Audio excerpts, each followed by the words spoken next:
So speaking along those lines, are there any like red flags that somebody who's getting services from somebody should be watching out for? You mentioned one already about like if they're talking too much about themselves.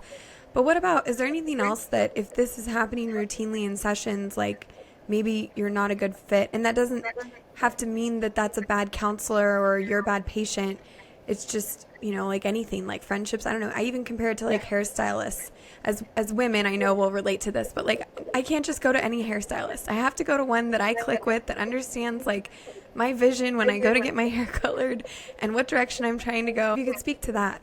Yeah, absolutely. That's a great analogy. I thought about the hairstylist, but yeah, you're right. Um, yeah, I think there's a couple, and I do think, when you first start meeting with somebody, you should go in with some sense of curiosity and just kind of let's give this a couple times to see if this is going to be a good fit. And as you said, like I'm not a good fit for everybody, and I'm very clear about that. And I have no ego around that, or very little. I try to keep it, out of the space. It's like, yeah, it's okay. We don't have to love each other, and we just there's no connection. Whereas other people, it'll be like this immediate and pretty amazing click. But I think, my favorite are people coming and telling me, I was seeing this therapist and they kept falling asleep. Really? It sounds like I'm amazed, but I've heard that enough, about different counselors that people saw that I'm like, okay, well, that would be a red flag. If they seem bored, if they are falling asleep, if they're not really, if not looking at you, even on Zoom, or like answering their phone, those are all huge red flags to me.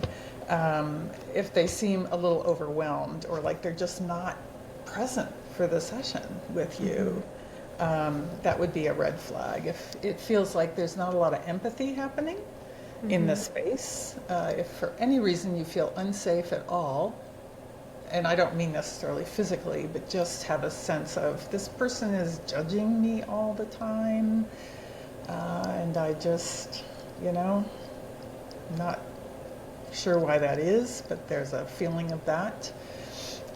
If you feel like you've been doing the therapy for a while, but there doesn't seem like there's any movement happening for you, like sort of the stuck space you were referring to before, like I'm still stuck.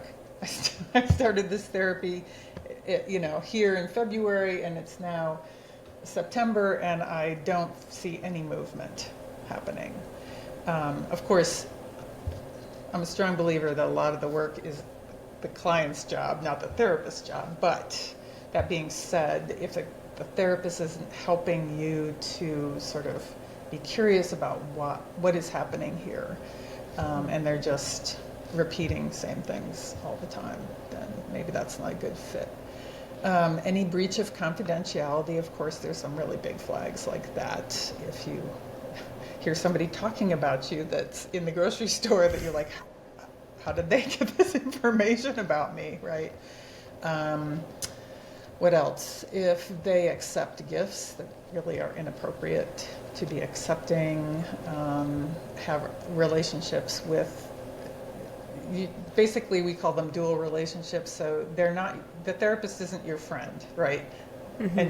And that kind of relationship should not be suggested from the therapist, or sort of that they find that acceptable. So say, for instance, a client was to say, hey, I'm having a birthday party for my son, would you come? I'd be like, I really appreciate that invitation. No, I think that wouldn't make sense for us, right? Because I'm not a friend, I'm a counselor for that person. So that would be another type of thing.